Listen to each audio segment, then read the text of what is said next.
Indo-Pak border, Punjab, 12:30 hours. 1 घंटे बाद यहाँ से इंडिया की सबसे सेंसिटिव ट्रेन्स में से एक गुजरने वाली है। यहाँ से लेके अटारी तक एस्कॉर्ट करेंगे। सिक्योरिटी एक अहम मुद्दा है। हर मंडे और थर्सडे को इस ड्रिल में कड़ी मेहनत की जाती है। बीएसएफ की रिस्पॉन्सिबिलिटी है कि पहले जब गेट खुलेगा तो एक पार्टी गेट के आगे जाएगी, गेट के आगे का इलाका सर्च करेगी, किसी प्रकार की सस्पेक्टेड कोई चीज छुपी तो नहीं है वहाँ पे।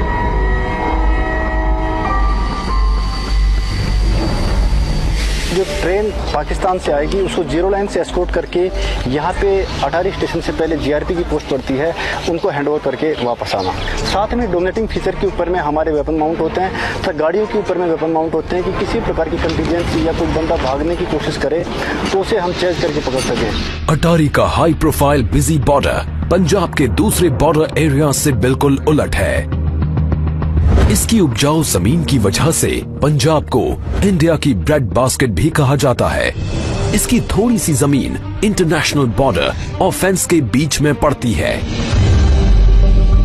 एज अ किसान गार्ड बीएसएफ के जवान फार्मर्स की तलाशी लेते हैं, ये देखने के लिए कि कहीं कोई इलीगल एक्टिविटी तो नहीं चल रही। यहाँ पर जो फेंसिंग है और जीरो लाइन के बीच में 200-250 मीटर आगे तक किसानों का जमीन है। आगे हमारे जिस टाइम किसान जाते हैं उनको प्रॉपर हम चेक करते हैं और उनके साथ हम सुरक्षा गार्ड आगे भेजते हैं ताकि ऐसी जो सामान जो पाकिस्तान की तरफ से जैसे कि तस्करी का सामान होता है, हीरोइन वगैरह होता है और हथियार हमेशा हमारे कंट्री के अंदर नहीं आ सके। पाकिस्तान और साढ़े नजदीक है, नाल खेती उनकी है, नाल खेती आपकी है, कोई दिक्कत नहीं, कोई खौफ नहीं, उनका काम करते हैं, खेती वधिया। बीएसएफ अपने हमारे साथ है, जिथे जायदा नाल जाते हैं पूरा अपनी निगरानी रखते हैं, पूरा ध्यान रखते हैं।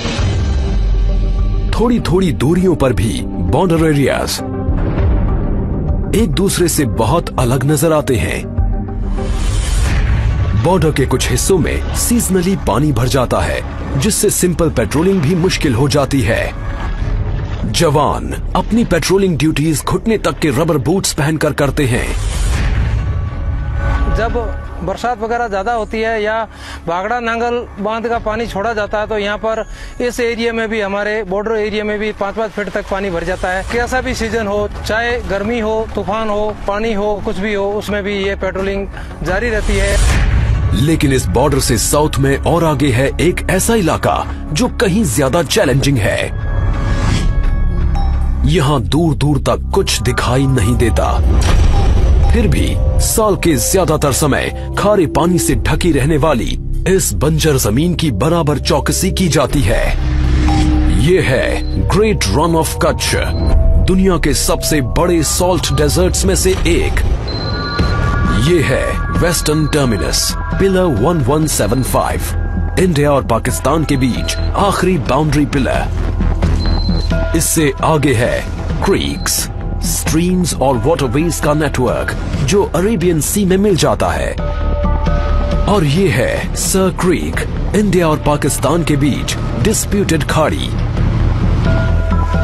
समंदर शांत दिखता है, लेकिन साइक्लोनिक विंड्स 1 मीटर ऊंची लहरें उठाकर ऑपरेशंस में रुकावट डाल सकती हैं। समंदर में मौजूद बॉर्डर्स की चौकसी के लिए बीएसएफ का अपना वाटर विंग है। नदियों और समंदर की पहरेदारी के लिए इन फास्ट अटैक क्राफ्ट्स में लगे अल्ट्रा मॉडर्न कम्युनिकेशन सिस्टम्स इस्तेमाल किए जाते हैं। इस वेसल को हम रात को दिन में कभी मूव कर सकते हैं। लेटेस्ट टेक्नोलॉजी के हमारे जीपीएस है, रडार है, इको साउंडर दे रखा है, तो ये इसमें लेटेस्ट मैप्स इसमें फीड कर रखे हैं। इसमें हमने रूट मार्क कर रखे हैं, रात को सुबह हम कभी इसमें मार्च कर सकते हैं। सावला पीर क्रीक्स में ये एक ऐसी लैंड आउटपोस्ट है जो कई किलोमीटर के इलाके में हाईएस्ट पॉइंट है। बॉर्डरमैन हाई बूट्स और एंकलेट्स पहनते हैं ताकि उनके पैर जानलेवा सांपों से बच सके। वो इस वीरान पोस्ट पर साल के 6 महीने निगरानी रखते हैं। इसकी स्ट्रेटेजिक इंपॉर्टेंस बहुत ज्यादा है और इसकी वजह है पाकिस्तानी एक्टिविटीज। क्रीक्स के आसपास कीचड़ और दलदली जमीन पर दिन में 2 बार आने वाले हाई टाइड्स की वजह से पानी भर जाता है। इस जियोग्राफिकल चैलेंज को कंट्रोल करने के लिए स्पेशल स्किल्स की जरूरत होती है और ये क्रीक क्रोकोडाइल कमांडोज पानी और दलदल दोनों में काम को बखूबी अंजाम देते हैं। क्रीक्स में आने के तमाम रास्तों से घुसपैठ का खतरा बना रहता है। पड़ोसी की पकड़ी गई ये बोट्स इलाके की स्ट्रेटेजिक इंपॉर्टेंस की तरफ इशारा करती हैं। ऐसा इलाका जहां बॉर्डरमैन का इम्तिहान उस पार बैठा दुश्मन ही नहीं, यहाँ की जमीन भी लेती है। हजारों किलोमीटर दूर इंडिया के ईस्टर्न फ्रंट पर पड़ोसी बांग्लादेश का रुख दोस्ताना है, लेकिन फ्रेंडली बॉर्डर की पहरेदारी में अलग तरह के चैलेंजेस होते हैं, जैसे कैटल स्मगलर्स,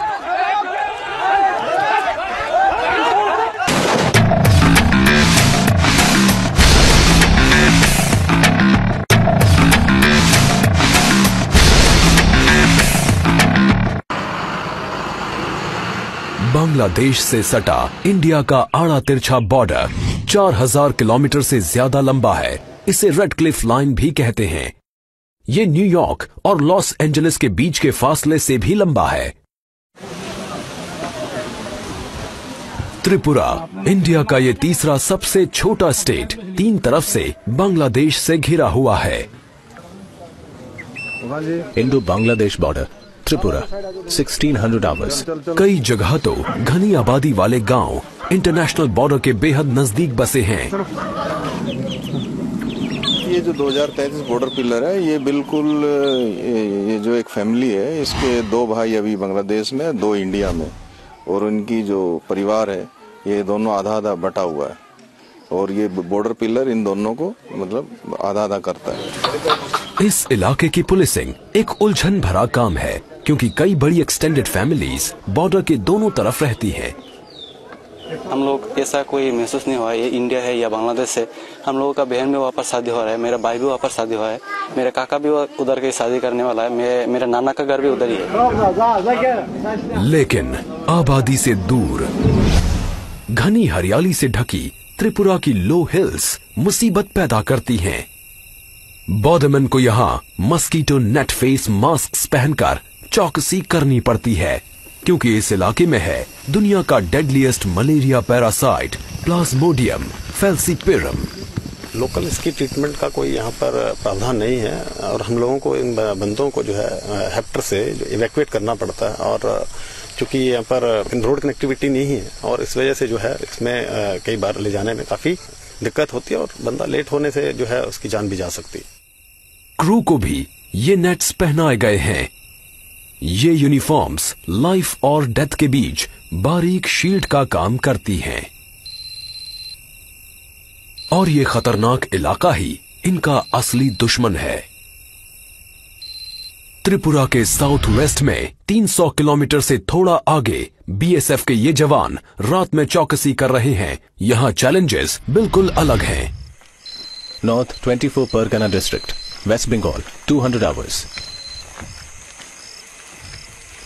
थर्मल इमेजर पर सस्पिशियस मूवमेंट पकड़ी जाती है।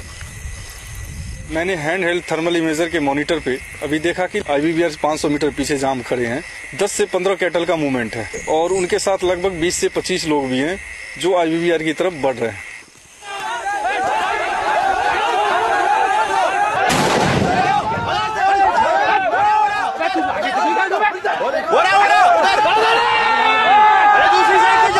पीछा किया और पकड़ लिया। इंडिया बांग्लादेश बॉर्डर के 1/4 हिस्से पर फेंस नहीं है, इसी वजह से इन इलाकों में बहुत ज्यादा कैटल स्मगलिंग होती है। 2014 में लाखों डॉलर कीमत के करीब 20 लाख कैटल बॉर्डर के पार स्मगल किए गए थे। बॉर्डरमैन की स्ट्रेटेजिक पेट्रोलिंग टैक्टिक्स की वजह से अब स्मगलिंग में तेजी से कमी आई है। वेस्टर्न बॉर्डर की ही तरह यहाँ ईस्टर्न बॉर्डर पर जमीन पर सिर्फ बोट्स ही नहीं होते। बीएसएफ का specialised water wing Bay of Bengal के आसपास के तमाम वाटर चैनल्स को मॉनिटर करता है। Sundarbans, West Bengal 10 hours. लगभग 10,000 स्क्वायर किलोमीटर्स इलाके में फैला सुंदरबन का आकार तकरीबन जमाइका जितना है। इसमें से आधा इंडिया में है और बाकी का बांग्लादेश में। यहाँ बीएसएफ तय काम को अंजाम देती है। गर्म और उमस भरे सुंदरबन में नहरों, कीचड़ और छोटे आइलैंड्स का एक उलझा हुआ नेटवर्क है। इलाका दलदली है और इसकी वीरानियों में मंडराते हैं जानलेवा क्रीचर्स, डंक मारने वाले से फाड़ डालने वाले तक। दुर्गा उन 3 फ्लोटिंग बॉर्डर आउटपोस्ट्स में से एक है जहां बीएसएफ सुंदरबन के आसपास के दूर दूर तक फैले रिवराइन बॉर्डर को मॉनिटर करने के लिए इस्तेमाल करती है। 353 टन का हर वेसल लैस है इको साउंडर्स और सैटेलाइट नेविगेशन इक्विपमेंट से, ताकि जवान इस बदलते मंजर पर महारत हासिल कर सकें। दुर्गा में रहते हैं 30 बॉर्डरमैन।